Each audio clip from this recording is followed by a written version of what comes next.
তারাবি নামাজের পর 3টি জিকির পড়ুন, মনের আশা পূরণ হবে। নবীজি নিজে পড়তেন।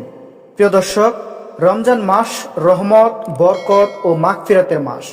আমরা প্রতিদিন ঈশার পর তারাবি নামাজ আদায় করি, কিন্তু জানেন কি, তারাবির নামাজের পর মাত্র 3টি জিকির পড়লে আল্লাহ তাআলা আপনার মনের আশা পূরণ করতে পারেন। এই জিকিরগুলো পড়তেন আমাদের প্রিয় নবী হযরত মুহাম্মদ সাল্লাল্লাহু আলাইহি সাল্লাম এবং সাহাবায়ে কেরামও আমল করতেন। আজকের ভিডিওতে জানাবো তারাবির পর কোন 3টি জিকির পড়বেন, কতবার পড়বেন এবং কি ফজিলত রয়েছে। তাই ভিডিওটি শেষ পর্যন্ত দেখুন। প্রিয় দর্শক, তারাবি নামাজ হলো সুন্নতে মুআক্কাদা। রমজানের রাতের বিশেষ ইবাদত হিসেবে এটি অত্যন্ত গুরুত্বপূর্ণ। রাসূলুল্লাহ সাল্লাল্লাহু আলাইহি সাল্লাম বলেছেন, যে ব্যক্তি ঈমান ও সওয়াবের আশায় রমজানে কিয়ামুল লাইল আদায় করবে, তার পূর্বের গুনাহ মাফ করে দেওয়া হবে। সহিহ হাদিস দ্বারা প্রমাণিত। তারাবি নামাজের পর কোন 3টি জিকির পড়বেন? 1. প্রথম জিকির হচ্ছে আস্তাগফিরুল্লাহ। আস্তাগফিরুল্লাহ পড়ার নিয়ম হচ্ছে 33 বার অথবা 100 বার পড়তে পারেন এবং এর ফজিলত হচ্ছে নবীজি সাল্লাল্লাহু আলাইহি সাল্লাম প্রতিদিন 70 থেকে 100 বার ইস্তেগফার করতেন।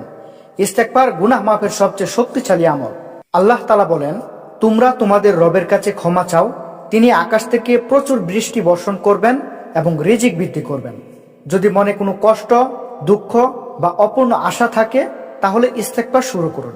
ইনশাআল্লাহ আপনার সব দুঃখ কষ্ট মুছে যাবে। 2 নাম্বার জিকিরটি হচ্ছে দরুদ শরীফ। আল্লাহুম্মা সাল্লি আলা মুহাম্মদ। এবং দরুদ শরীফ পড়ার নিয়ম হচ্ছে কমপক্ষে 10 বার, সম্ভব হলে 100 বার পড়বেন। দরুদ শরীফ পড়ার ফজিলত হচ্ছে, যে ব্যক্তি একবার দরুদ পাঠ করে আল্লাহ তার উপর 10টি রহমত নাজিল করেন। নবীজি সাল্লাল্লাহু আলাইহি সাল্লাম বলেছেন, তোমাদের দোয়া আসমান ও জমিনের মাঝে ঝুলে থাকে যতক্ষণ না তোমরা আমার উপর দরুদ পাঠ করো। তাই দোয়া কবুল করতে চাইলে দরুদ অপরিহার্য, দরুদ আপনাকে পড়তেই হবে। এবং 3 নাম্বার জিকিরটি হচ্ছে সুবহানাল্লাহি ওয়া বিহামদিহি সুবহানাল্লাহিল আজিম। এই জিকিরটি আপনারা 100 বার পড়ুন। 100 বার পড়লে আপনার মনের আশা পূরণ হবে। এর ফজিলত অনেক বেশি। এই জিকির 2টি বাক্য, উচ্চারণে হালকা কিন্তু মিজানে ভারী এবং আল্লাহর কাছে অতি প্রিয়। তাই এই জিকিরটি আপনারা বেশি বেশি পাঠ করবেন। এই জিকির পড়লে গুনাহ মাফ হয়, মন শান্ত হয়, রিজিক বৃদ্ধি পায়। তো প্রিয় দর্শক, এই 3টি জিকির শেষ করে 2 হাত তুলে নিজের মনের আশা, প্রয়োজন, কষ্ট সব আল্লাহর কাছে খুলে বলুন। বিশেষ করে রমজানের রাতে দোয়া বেশি বেশি কবুল হয়। মনে রাখবেন, জিকির কোনো তাবিজ নয়, এটি আল্লাহর কাছে বিনয়ের সাথে চাওয়া।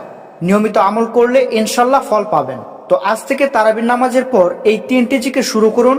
আল্লাহ আপনার মনের আশা পূরণ করবে, দুনিয়া ও আখিরাতে সফলতা দান করবে। প্রিয় দর্শক, ভিডিওটি ভালো লাগলে লাইক দিন, শেয়ার করুন এবং ইসলামিক ভিডিও পেতে চ্যানেলটি সাবস্ক্রাইব করুন। আসসালামু আলাইকুম। আল্লাহ হাফেজ।